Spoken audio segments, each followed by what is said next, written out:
Welcome to Madasaling Pinoy, your prayer partner. Ngayon po ay Martes ng ika-6 na linggo sa karaniwang panahon. Ang mabuting balita ng Panginoon ayon kay San Marcos. Noong panahong iyon, nalimot ng mga alagad na magdala ng tinapay at iisa lang ang kanilang tinapay sa bangka.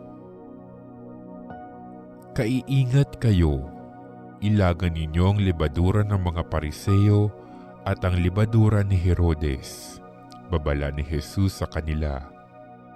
Nag-usap-usap ang mga alagad. Wala kasi tayong dalang tinapay kaya niya sinabi iyon. Alam ito ni Jesus, kaya't sila'y tinanong niya, "Bakit ninyo pinag-uusapan na kayo'y walang dalang tinapay? Hindi pa ba kayo nakababatid o nakauunawa? Hindi pa ba ito abot ng inyong isip? Wala ba kayong mata?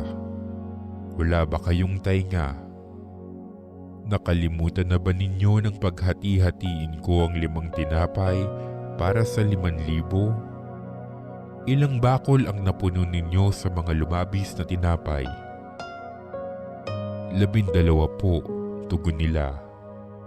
"At nang paghati-hatiin ko ang 7 tinapay para sa 4,000, ilang bakol na malalaki ang napuno ninyo?" tanong niya. 7 bakol po, tugon nila. "At hindi pa rin ninyo nauunawaan?" Bika niya.